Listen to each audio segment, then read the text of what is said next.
Hello all, welcome back to my channel. It's been a while, sorry for the delay. I've been figuring out things by myself, and I also had an exam in between. I was traveling, so that was why the delay. And as promised, I'll try and upload videos regularly on Emree, especially right now since the application window has opened. I'll try and upload on how to apply and what are the documentation that would be required. Also, I'll try and upload videos on OBG for the ones who are appearing for March exam and the Feb slots. So, all the best for all of you who are appearing for the exam in the upcoming dates, and whoever has passed, or all of you who are trying to register for the residency seats. All the best for you too, because I think this is going to be a tedious journey. But let's figure it out together. So I've just made an outline of what are the requirements. Again, this is just a rough work because some of the windows have not yet opened, but this is what I think which will be required pretty much for all of those. So we have four universities which.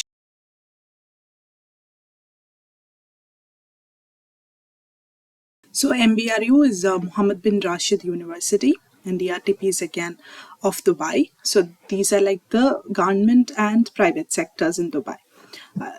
Then we have DOH, which is for Abu Dhabi, and EHS for the rest of the Emirates. So it's only MBRU which has been opened right now, and this is what the admission timeline is like. It was open since January 14, and it will remain open until March 27th. So whoever is applying for the March 1st or 2nd slot, I'll recommend that you go through what are the requirements, the documentation requirements, because some of the documentation will take some time, maybe 1 to 2 weeks, or maybe around a month. So until when the application, the deadline is close to March, the end of March. So it is best that you start your documentation process right now, so that when the window is open, you will be all set to just upload the documents and finish it off. So it is around Jan 14 to March 27.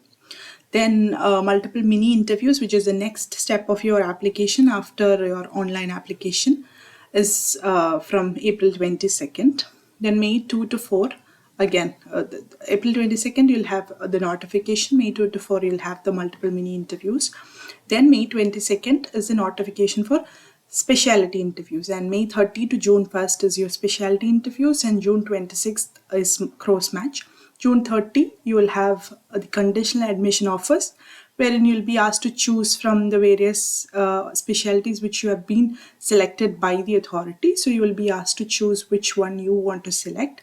And then October 1st is the commencement of universities. But when it comes to DOH, they have they initially gave it as February 1st to March 31st. So when I opened the website, they are now showing that it is from March 1st to March 31st. So the window has not been yet opened, but we'll wait. And they are showing that there is going to be the commencement of classes from September. So these all varies from university to university, but pretty much the documentation requirement remains the same. So whoever is trying to stay back in UAE for the process, this is your window pretty much, where you have to be available for the multiple mini interviews and specialty interviews. The rest you can do, like the online application, you can do online. So you can be in the country of your current residence maybe. But by the end of March, until the end of June maybe, you'll have this window wherein you have to be present for the interviews. And DRTP, they have given that they'll start it around May until June. And EHS, I haven't gotten a clear date as yet, but again, I have come to see that it's going to open in March. So, as far as the documents are required, you are okay. I'll just walk you through MBRU website. The MBRU has been open. So, MBRU stands for Muhammad bin Rashid University of Medicine and Health Science. I'll show you what the application process looks like. So, again, as I told you, this is the timeline. January 14th to March 27th. That is when the application submission, the online application submission. So we'll walk you through the academic criteria and what are the documents required. So your MBBS should be from a recognized university or college listed in the WHO directory of approved health institutions. Then typically they say that the candidate should be within 5 years of graduating from medical or dental school. Now, if you are out of that zone, I cannot comment on whether they will never accept your application or not. But they have explicitly mentioned that it should be within 5 years of graduating. So the exemptions may or may not be given, but I think you cannot comment on that. Only they can decide who can be exempted. But they have explicitly mentioned that in the website. Again, the candidate should not have been out of clinical practice for more than 24 months at any point. Some universities say they should not be out of practice for 12 months. Some say 24 months. Okay, that is excluding the interruption due to COVID and also the national service for UAE nationals.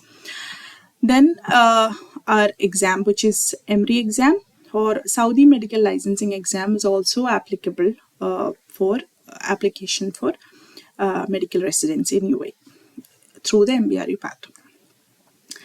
Then the candidates who have been awarded degree outside UAE should have educational credential evaluators, which is called ECE, which is the general with grade average evaluation. I'll talk about this later because this, I think, requires an information on its own because it's a bit lengthy process. I can't say it's too long, but it's a bit lengthy process. But before that, for whoever has been graduated from India, because I can comment on Indian MBBS because I've graduated from an Indian college and university.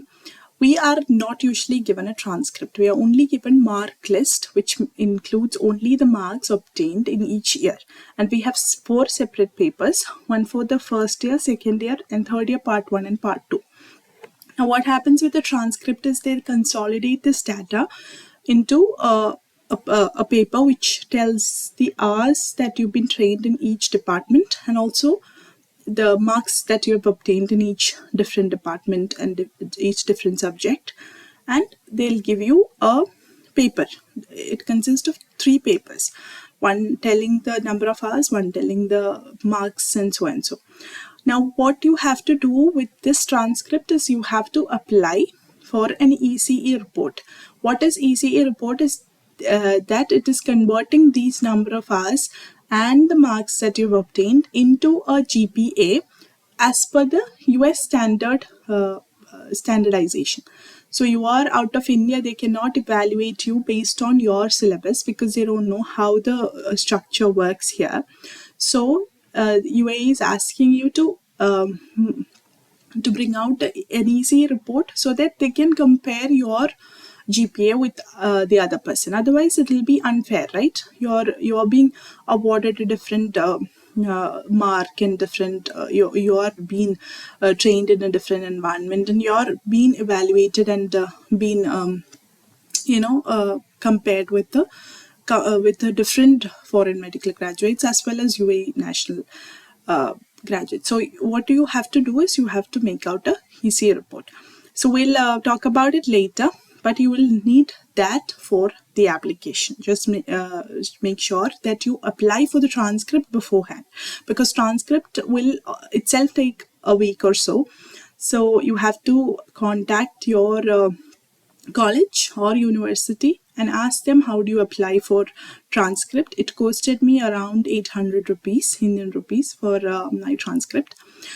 So I had to fill out an application form, pay the fee, and it took me 1 week to get that by mail. And I have personally gone and collected that as paper, because I need that for the ECE report. I need that hard copy for the ECE report. So that is one more thing that you need. Okay, then you need to have for Emree, passing score within a cycle will be considered a first attempt, irrespective of the candidate's result in prior cycles. However, a passing score achieved following an initial failure in the same cycle will be regarded as a second attempt, and a corresponding deduction will be applied to the Emree score. Now, this is very important as far as Emree is concerned. So, if you have given, say, an exam in December or say January, and you have not made it, you have not gotten the cutoff for Emree, and you have not passed the exam. So there is a provision that you can write Emree again the same year. Okay, maybe say around February, March, you are giving a second attempt and you passed.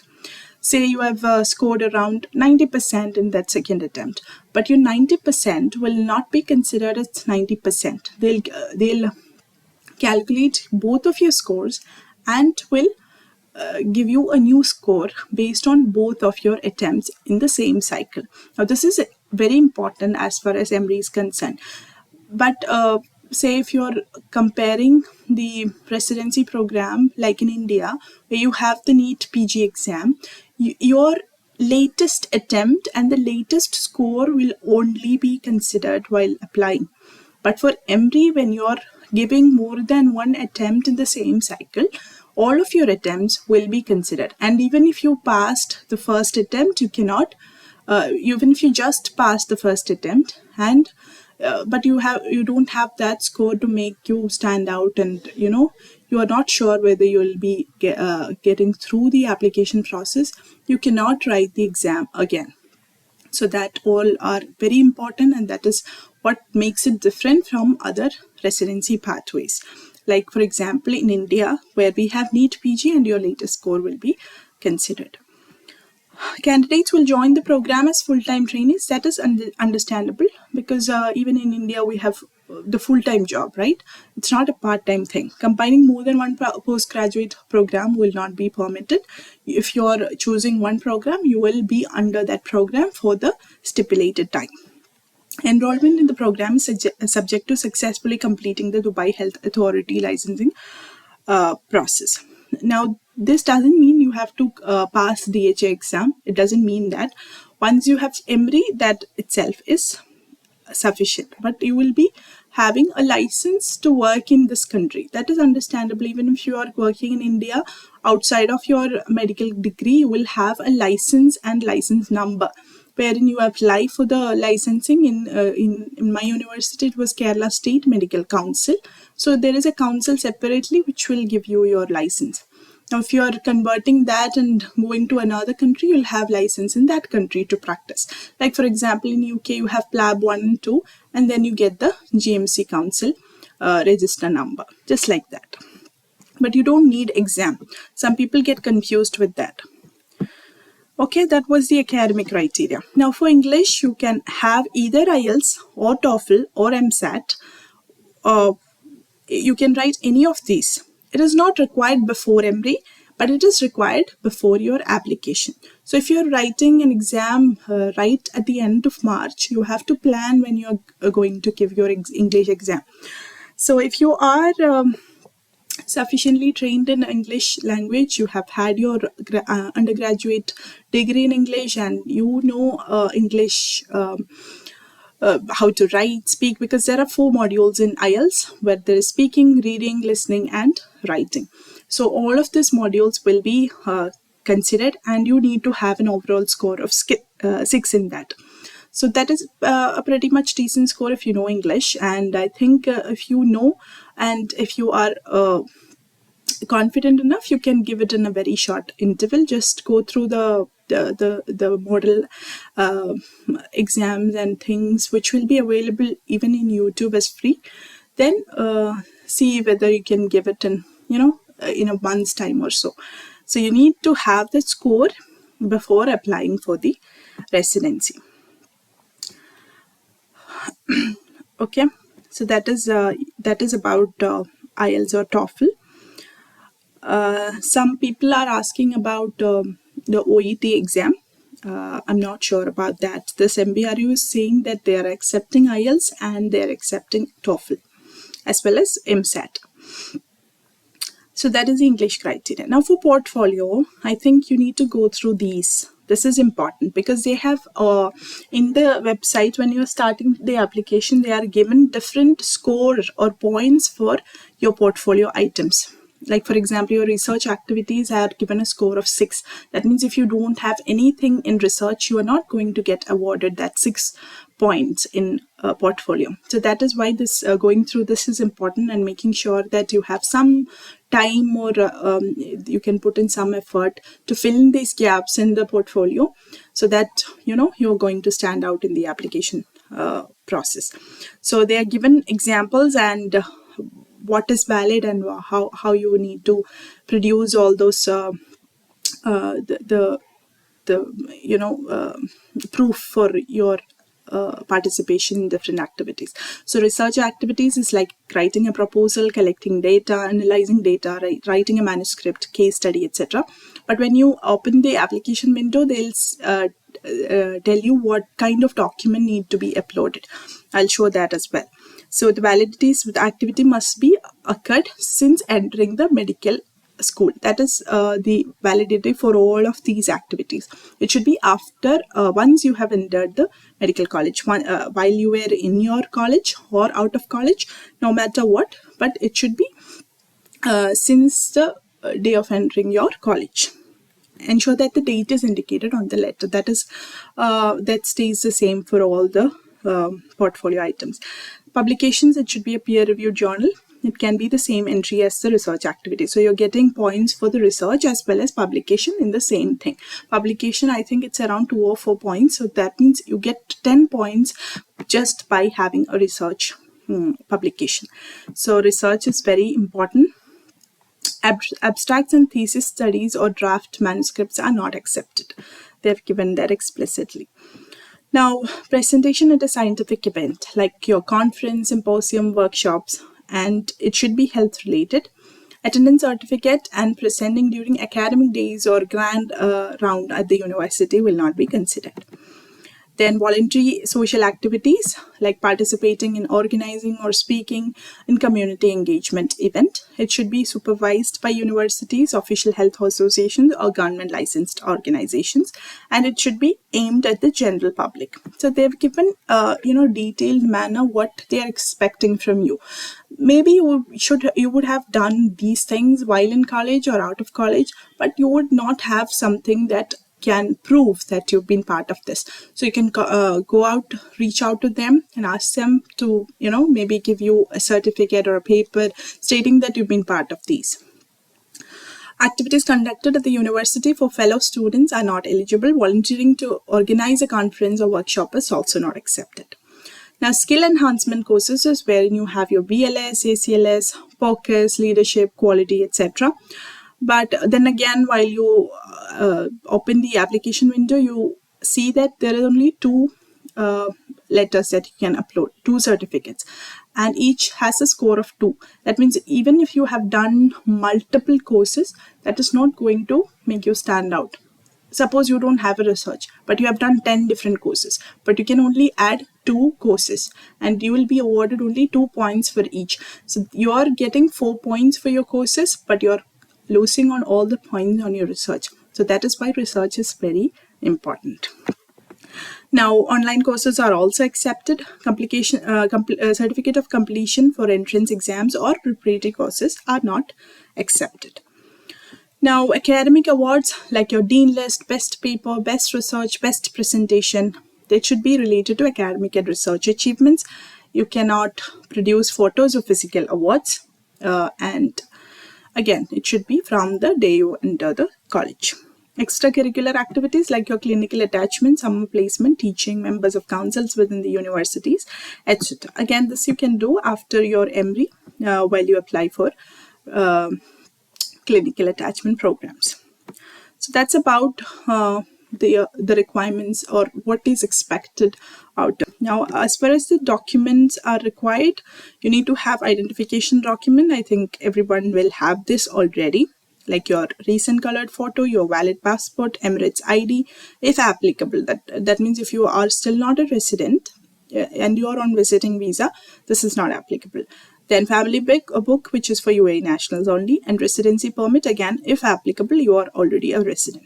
Academic documents which you need is your undergraduate degree certificate, undergraduate academic transcript. That is what I've been emphasizing on. If you have not gotten a transcript from your college, reach out to them, ask them how do you apply, and get it as early as possible, because these all are going to take you some time and some money. So you need to know wherein you're going to spend money, how much money you would need. So transcript costed me around only 800 Indian rupees. So it is cheap, but you after transcript you are going to apply for ECE, which is around 255 US dollars. So in Indian rupees, it's roughly 20,000 Indian rupees. So internship certificate, if the certificate is not yet available, that means you are currently in internship and you are expecting to complete your internship before the commencement of residency. That is, they've given a window, that is August 31st, your internship must be completed. Then you have to upload a letter from the institution which confirm that your enrollment and your expected date of completion. The completion date must be prior to the beginning of the academic year, which I told you it's around September, October. Again, educational credential evaluators, which I've been talking about all this while. I'll talk about it in detail. Here is a sample that they are given. So this is the general evaluation report with grade average. So your name, date of birth will be given. So this is a US equivalent summary. That means if you were to do this in US, or if your degrees, if your number of hours, if your marks are being, standardized into US terms, how much mark you would score. Okay, so here they would give the report and a number, like the grade average out of 4, they'll give you a number. That is your ECE report. Now you need to have the IELTS or TOEFL score, which is English proficiency test. As per the published criteria for IELTS, you need 6. Again, that is IELTS academic. Then recommendation letter, preference 1 letter should be dated not more than 1 year. And here is a sample of the letter. So that means, suppose you are applying for internal medicine residency, you need to have a reference letter from one of the designated doctor who is in the senior, maybe you have worked under them at some point in time, or reach out to them, do a clinical attachment, make sure that you have 2 letter of recommendation. So it is one point you can get this letter of recommendations while doing clinical attachment, or if you are someone who have already done some kind of work and you have some experience after your MBBS, reach out to them. They'll be very happy to help you out. So you need to have your date attached. It should not be more than 1 year. And they write to whom it may concern, and they talk about you in brief, and they say that they are recommending you for this program, and they will have their signature and the professor's name as well as their designation. And you need 2 letter of recommendations, that is for your preference 1 and preference 2. That is, you will be applying for 2 different programs. Like your preference 1 will be maybe internal medicine. If your preference 2 is pediatrics, you have to get 2 recommendation letter from different professors. Then there is a personal statement. Now this might be new for someone who have not thought beyond maybe your current country of residence, wherein a personal statement is not much a great thing, but it's a very important letter as far as the foreign colleges and institutions and universities are concerned. So personal statement is wherein you write, why you are interested in that residency program, and what makes you a good candidate, what are you offering, and what are you expecting out of that program. So it is basically like writing that I've been this and that, I've been able to do this and that, and I'm expecting to contribute to do all of these things while I'm in the program. So that is giving a glimpse, an idea that you know what the program is about to offer. Okay, so it's like a very personalized statement wherein you can write on your own what you would offer and what you would expect out of the program. It's apart from the curriculum vitae. Curriculum vitae is wherein you are noting down all your achievements so far, all your work experiences, all your educational qualifications, all your, the rest of the things that you have done that make you stand out. Curriculum vitae should be something that when they see, it should speak for you. It's a document that is, talking so much about you without your presence. So it should be given much importance. Curriculum vitae is usually not given much importance while in India, but it's very important, and you have to put an effort to tailor that curriculum vitae for the program, for the university that you're applying. Seeing what they expect from you is very, very important. Additional academic qualifications, if applicable, your MBBS is a must, but outside of that, if you have done any extra courses, any fellowship courses, you can add that as well. Okay, so that is your academic documents. Now, licenses, your residency entrance examination result, which is Emree, and valid professional license, again if available only. Portfolio, again, as I told, they're talking about the research activity, publications, presentations in scientific events, voluntary, social or community activities, skill enhancement courses, academic awards, and extracurricular activities. Whatever you have done, just, recall all the activities that you would have done in college and out of college while you were working. That can go into your CV as well as your portfolio, and collect evidences like certificates. You maybe have been part of community activities. Reach out to them and ask them for some kind of an evidence, like a certificate stating the date and your involvement in that process. So that is your portfolio. Now, the selection process, as I told, it's the first process is shortlisting, wherein they are given an idea of what and how they are evaluating you. Your GPA gets 35% score, your residency entrance examination 35% score, and your portfolio 30% score.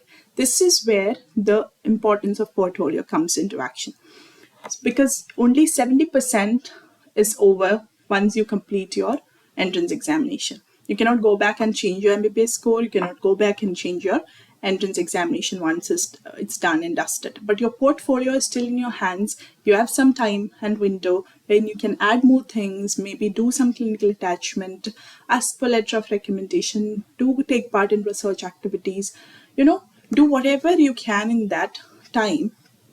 Think of ideas wherein you can improve your CV and things that can go into your portfolio, because that still has a 30% score. So residency entrance exam will be calculated based on score, your percentile, and number of attempts. The lower number of attempts, the better. The higher percentile and higher score, the better. So I cannot say this much will go into this residency, but always aim for the high. Always aim for more than 80%, more than 85% maybe. Your MBBS score you cannot change, but the higher will be better. Portfolio will be evaluated according to the following criteria. After the application deadline, candidates will be notified of their shortlisting scores through the online application portal. They'll have 48 hours to either improve their score or submit an appeal along with supporting justification via the portal. The committee will reassess the portfolio based on justification provided and confirm the decision. So you have a window of 48 hours wherein you can maybe add some more things maybe you have done and you think that can improve your portfolio score, go for it. So portfolio evaluation of 30 points, wherein your research activity is given 4 points, publication 6 points. Earlier when I was talking, I just switched it between, I thought research activity was given 6 points. No, research activity 4 points and publication 6 points. Or even if you're being part of a research and you have a paper published, you will have a score of 10 in total, which is great. Presentation and scientific event 4 points. Voluntary social or community activities, they're 2 points each, and you can add maximum of 2 activities. Skill enhancement courses 2 points each, and you can add only maximum of 2 courses. Extracurricular activities maximum 2 courses, 2 points each, and academic awards 4 points. So whatever you have achieved so far will not go into waste, and you will have everything counted. The second process is MMI, wherein you have multiple mini interviews. You'll be called in for interview, and you'll be evaluated based on your communication skills, your problem solving, your empathy, moral and ethical reasoning, and decision making. So that is the MMI process. They have given detail of what the MMI will look like. At the end of MMI, the assessor evaluates a candidate's performance on the activity against a set criteria. The pattern is repeated through a number of rotations, usually 10 to 15. Some stations are rest stations, meaning no interview takes place. The candidate will be expected to sit quietly, and duration of the entire interview is around 1.5 hours. So you will come back to this MMI process later. I'm just giving you an overview of what the entire process looks like. Then there is a specialty interview, like based on your shortlisted on phase 1 and phase 2 scores. They'll be invited to specialty interviews. Unsuccessful candidates will be notified at this time with a regretful note. After your specialty interview, we'll go for there'll be some ranking and offering. Candidates who complete specialty interview will be ranked based on the following. So 50% will be the shortlisting score, 30% for your MMI score, 20% for the specialty interview score. That's how your entire score is given. In the MBRE website, I think this is where everything is given in a detailed manner, so that you know what you have to offer and you know what they are expecting. Accordingly, they'll be informed via email their admission decision towards the end of June after the cross match. And they are given what is also cross match. You can just read through and see what cross match means. Okay, so this is what they have given in detail. Now I'll just walk you through the application process. I've just started mine. I'll show you how everything looks like. So this is a user dashboard. That is the first thing. So the phase 1 is shortlisting. Okay.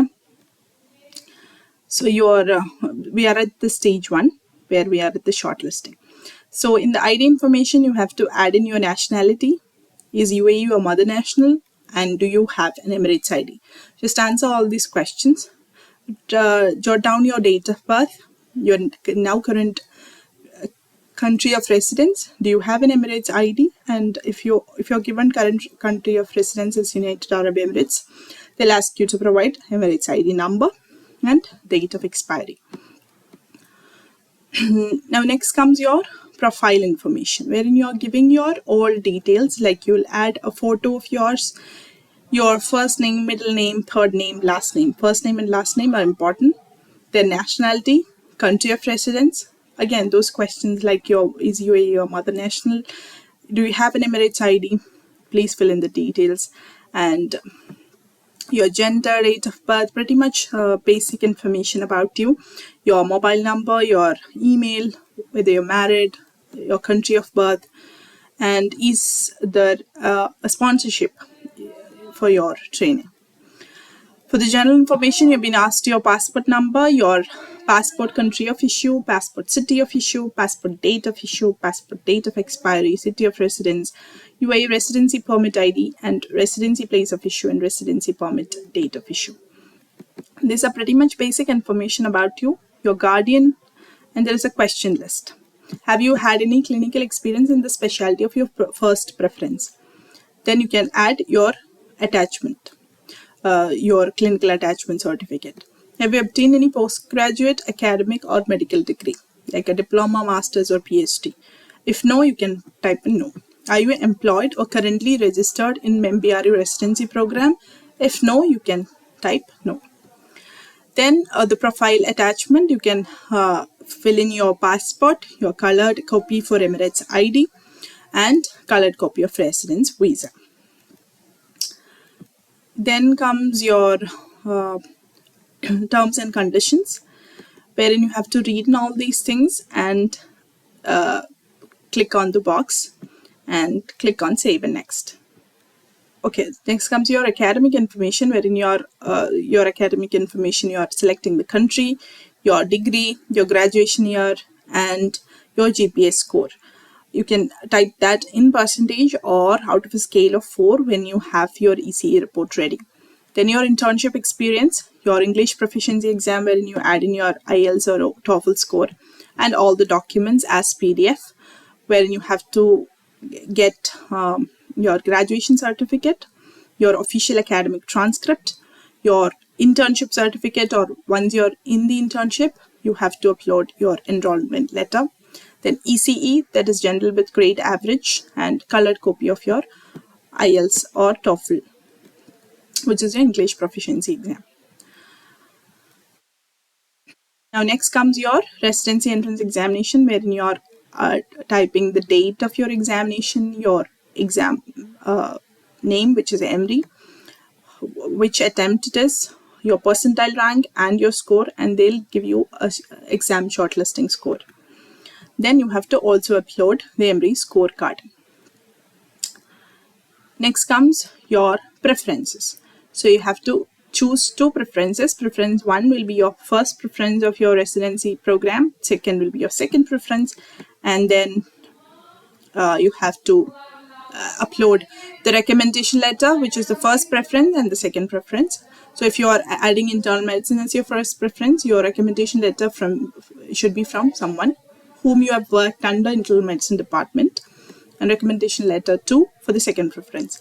Personal statement, that is something that you write on your own, and CV again is your curriculum vitae. And then you have portfolio questions, like they have mentioned previously.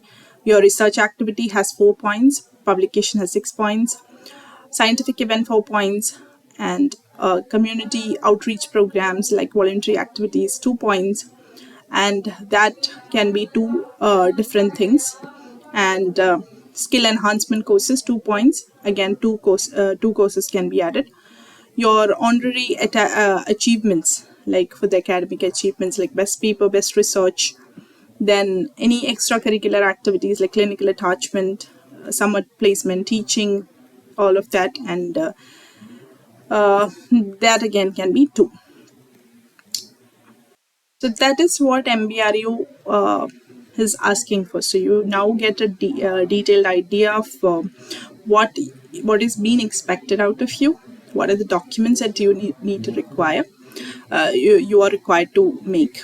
I've added something. This is a transcript, which if you don't have, always make sure that you go ask your college or university and tell them to give you a transcript. Then apply for ECE through the website. I'll show you how that is done in the next video.